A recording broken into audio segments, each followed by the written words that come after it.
time that they've done a nice job and executed a 2-minute drill at the very end. So that was really good to see. And we protected and threw the ball well and caught the ball well.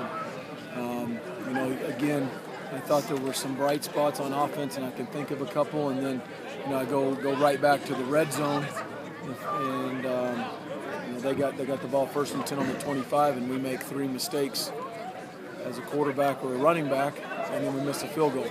So again, on the flip side, it's we've been in the top 1 or 2 in the nation in touchdowns given up in red zone the last 2 years. And so that's another good sign for defense. So again, I'm proud of our players for the way that they practice against each other. We know how to compete, we know how to go hard, and it'll make us a better team. So going into last week of spring ball, we got 2 practices and then the spring game. And so these guys are finishing this thing up the right way. So proud of the way they competed today. In terms of separation, you've been asking for that from guys. Anyone that you feel like is trying to stand out from what they did today? Yeah, which battle are you talking about, Nathan? Oh, I just mean in general. Oh, in general. General turns into specific to me. Offensive line-wise, I've been proud of the 2 guards.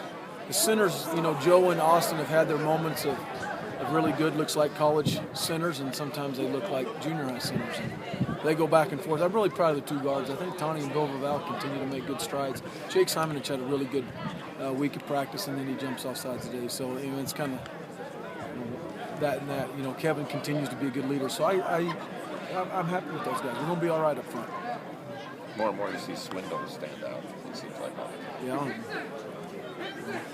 We should.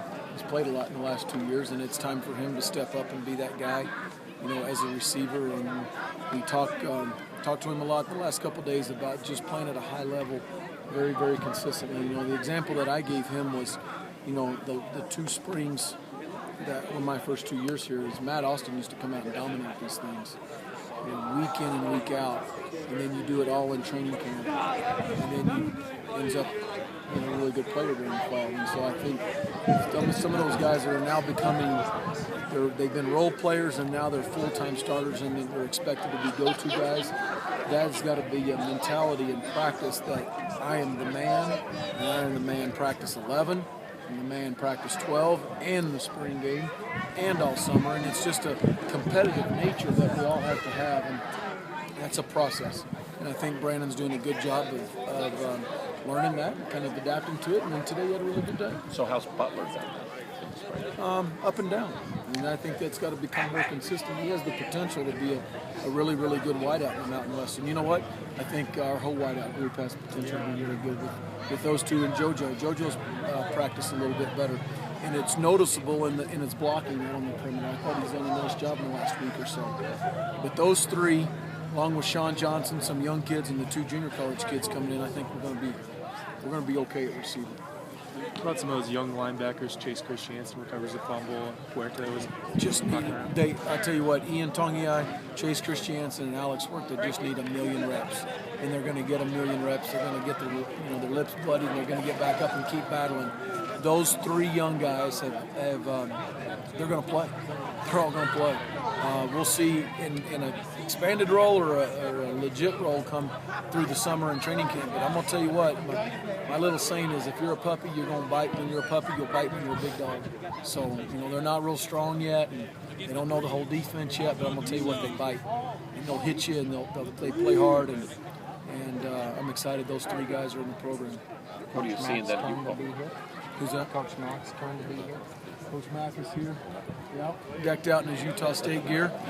He's been a good friend of the program the last 3 or 4 years, and it's good to get him up and around these guys, and our players respect him. Our players really love him, and he's got a good bond with those O linemen and D linemen, and so just good. Another good guy to have around the program.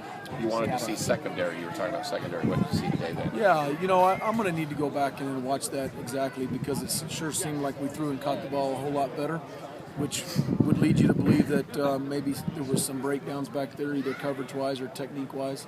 So I'm not real sure, but I'm going to tell you, Daniel Gray and Rashad Stewart, they had a really, really good day yesterday. I thought they had a good day Tuesday. I probably need to go back and watch and see how exactly they played. Devin Sanders has played really well. I'm proud of Devin. He's played corner to safety to nickel to our dime. So Devin's done a nice job. Devin will play next year. Last week on Friday, Liddell Jackson looked like he was back in the mix pretty good. Liddell's a survivor. You know, coming back off that knee injury, and not a whole lot of people gave him a chance to come back, and he just continues to survive and grind, and I'm proud of that kid.